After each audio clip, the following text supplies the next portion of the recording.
Ou seja, eu começo a perceber que a administração, por exemplo, de Viana, no âmbito da contratação, cometeu ali tanto alguma gafe, enfim, procurou dar um favoritismo tanto a um companheiro, a uma companheira que tem uma empresa ali, tanto a luz, percebendo deste facto, posso, tanto junto da administração, requerer isto.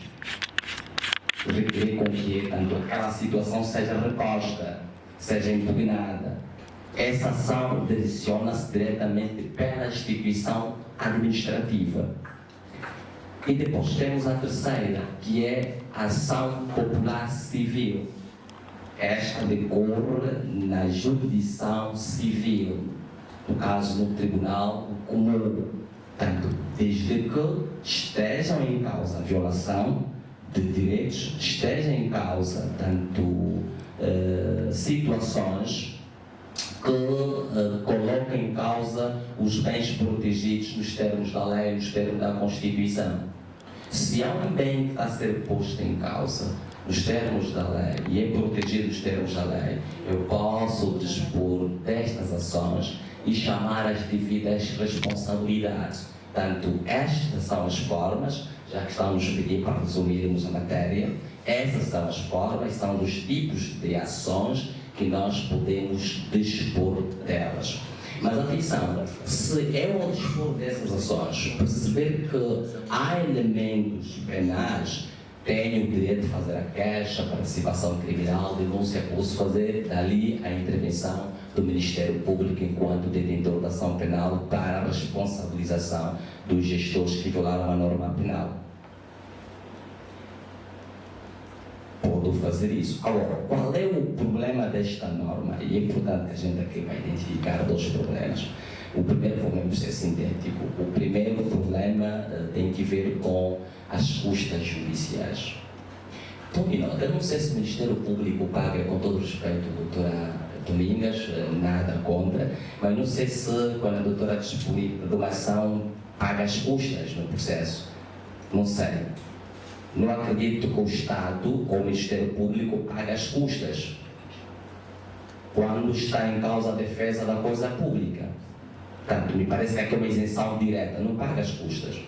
Então a pergunta que se coloca é: por que nós, cidadãos, temos que pagar as custas? Se a defesa também tem que ver com a coisa pública. Se eu estou a defender a coisa pública, estou a defender o patrimônio do Estado, por que eu tenho que pagar as custas judiciais? Este fator impede com que a lei não seja aplicada na sua plenitude. Pode ser uma das grandes e fortes razões de que esta lei não é aplicada. Se nós analisarmos desde 2022 até 2024, aquilo que nos chegou nos ouvidos, aquilo que foi as nossas pesquisas, só tenho conhecimento de uma ação que foi promovida pelo Dr. Rafael Marques, que é jornalista. Por quê?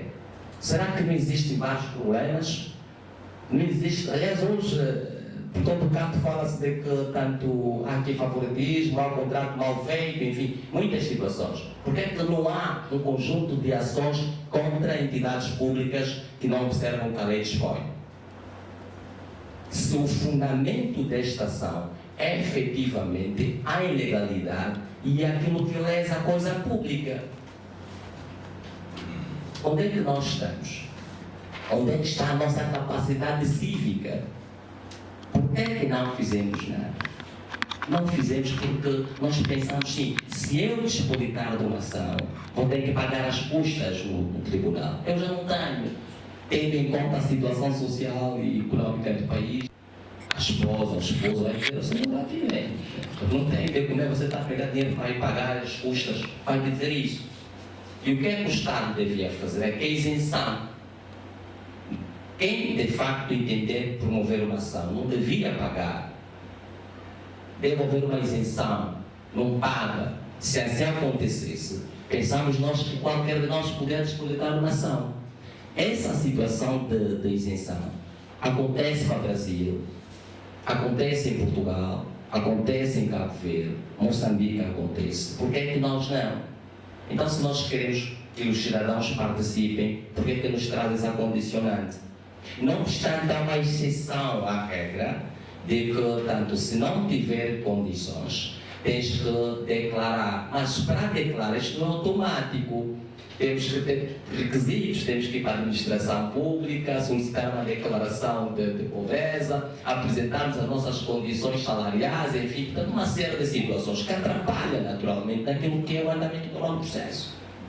Então o Estado, tanto e aqui na nossa abordagem sempre que no final vamos produzir um relatório que está ao público para a consulta, não é? A qualquer cidadão.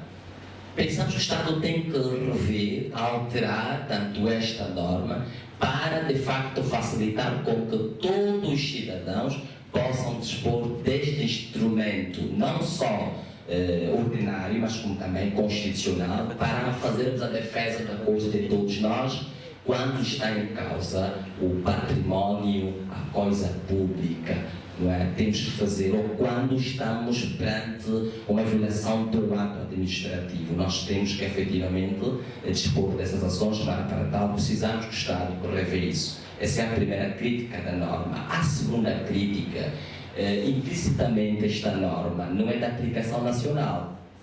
Implicitamente. A pergunta é, por que não é da aplicação nacional? Porque tanto não há condições materiais para que essa norma seja de aplicação nacional.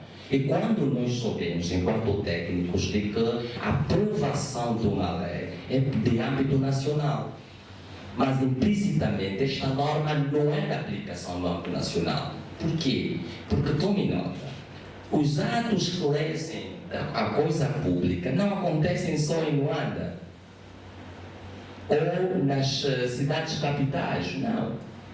Como é que fica os atos que acontecem lá mais no fundo do nosso território, no interior? Como é que funciona?